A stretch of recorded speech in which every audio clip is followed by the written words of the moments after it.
പേര് ഇബ്രാഹിം എന്നാണ്, മങ്കട സ്വദേശിയാണ്. പിന്നെ ഞാനൊരു തബ്ലീഗ് പ്രവർത്തകനല്ല, അതിൻ്റെ പല ആശയങ്ങളോട് വിയോജിപ്പുള്ള വ്യക്തി കൂടിയാണ്. പക്ഷെ ഒരു കാര്യം പറയാനുള്ളത്, എനിക്ക് 1 മിനിറ്റ് സമയം ഈ ചോദ്യം ചോദിക്കാൻ തരണം. ഒറ്റ വാക്കിലുള്ള ചോദ്യമല്ല എൻ്റെത്. അതുകൊണ്ട് അതിനുള്ള സമയം അനുവദിക്കണമെന്ന് ആദ്യമേ അപേക്ഷിക്കുകയാണ്. പെട്ടെന്ന് തബ്ലീഗ് ജമാഅത്തിൻ്റെ രൂപീകരണത്തെ സംബന്ധിച്ച് പറയുകയാണെങ്കിൽ, അത് ശുദ്ധി പ്രസ്ഥാനം മുസ്ലിങ്ങളെ ഇസ്ലാമിൽ നിന്നും മതപരിവർത്തനം ചെയ്യാൻ വേണ്ടി പിന്നെ തീവ്ര ഹൈന്ദവ സംഘടനകൾ ഉണ്ടാക്കിയ ശുദ്ധി പ്രസ്ഥാനത്തെ പ്രതിരോധിക്കാൻ വേണ്ടിയാണ് ഉത്തരേന്ത്യയിൽ കാന്തലവി ഈ പ്രസ്ഥാനവുമായി മുന്നിട്ടിറങ്ങുകയും ധാരാളം ആളുകളെ അതിൽ നിന്ന് പിന്തിരിപ്പിക്കാൻ വേണ്ടി ശ്രമിക്കുകയും ചെയ്തത്. ഇത് മാത്രം മതി പോരാ എന്ന് കണ്ടുകൊണ്ട് അദ്ദേഹം ഈ സാധാരണക്കാരായ ആളുകൾക്ക് ഇവിടുത്തെ പോലെ മദ്രസ ഇല്ലാത്തതുകൊണ്ട് അവരെ തൗഹീദും അതുപോലെ ലാ ഇലാഹ ഇല്ലല്ലാഹും അതുപോലെ നിസ്കാരവും പഠിപ്പിക്കാൻ അവരെ വീട്ടിൽ നിന്ന് പഠിപ്പിക്കാൻ കഴിയില്ല.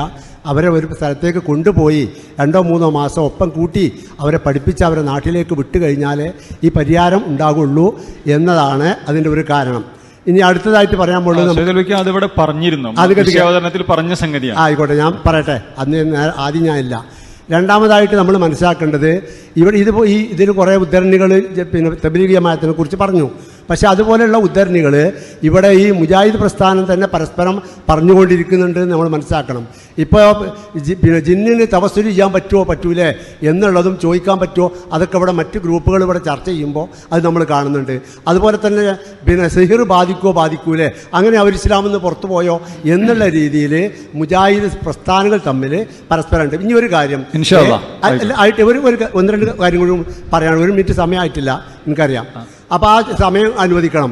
മറ്റൊന്നുള്ളത്, ഇവിടെ തരീക്കത്ത് ആണ് ഇതെന്ന് പറഞ്ഞു. പക്ഷേ നമ്മുടെ നാട്ടിൽ വലിയൊരു തരീക്കത്ത് പ്രസ്ഥാനം ഇപ്പോൾ ഉടർന്നു വന്നിട്ടുണ്ട്. നമുക്കറിയാം, ഇവിടെ ഒക്കെ നോക്കിയാൽ 35 വയസ്സിൽ താഴെയുള്ള ഒരു കുട്ടീനെയും ചിലപ്പോൾ നമുക്ക് എണ്ണിയാൽ 10 കുട്ടികളെ കാണൂല. ഈ കുട്ടികളൊന്നും ഇവിടെ ഇല്ലായിട്ടല്ല, ഇവിടെ മുജാഹിദിൻ്റെ നാടാണ്. പക്ഷേ എന്തുണ്ട്, ഇപ്പോൾ ഒരു തെരീക്കത്ത് ഉണ്ട് ഇവിടെ. ആ തെരീക്കത്ത് എന്താ അറിയോ, അത് EA ജബ്ബാറിൻ്റെ തെരീക്കത്ത്, ലിയാഖത്ത് അലീൻ്റെ തെരീക്കത്ത്, ജാമിദ ടീച്ചറെ തെരീക്കത്താണ് ഇപ്പോൾ ഇവിടെ ശക്തമായിട്ട്. ഇവിടുത്തെ മുജാഹിദിൻ്റെയും ജമാഅത്തിൻ്റെയും പള്ളി പ്രസിഡൻറ്റിൻ്റെയും സെക്രട്ടറിൻ്റെയും എല്ലാവരും മക്കൾ ഇന്ന് അതിലാണെന്ന് സജീവമായിട്ട്. ISMൻ്റെ മെമ്പർഷിപ്പ് പകുതിയിലേറെ കുറയുമ്പോൾ ഇവരെ മെമ്പർഷിപ്പ് ഇന്ന് കൂടി വരികയാണ്. ഇനി യഥാർത്ഥ കുഫർ കാണണമെങ്കിൽ നിങ്ങൾക്കിപ്പോൾ ഇവിടെ നബിദിനത്തിന് ആഘോഷത്തിന് ഇവിടെ ആളെ കാണുന്നില്ല. പക്ഷേ നിങ്ങളിവിടെ ഒരു കാളവേല നടക്കുന്നുണ്ട്. ഈ മുജാഹിദിൻ്റെ നേതാക്കന്മാരെ മക്കൾ മുഴുവനും അവിടെ വണ്ടി തടഞ്ഞിട്ട് അതിൻ്റെ സമ്പത്ത് പിരിക്കാനും പൈസ ഉണ്ടാക്കാനും നേതൃത്വം കൊടുത്ത് അമ്പലത്തിലേക്ക് എഴുന്നള്ളുന്ന ഇതിൽ മുൻപന്തിയിൽ നിൽക്കുന്നത് ഈ മുജാഹിദിൻ്റെയും എൻ്റെയും ഒക്കെ മക്കളാണ് എന്ന് നമ്മൾ മനസ്സിലാക്കണം.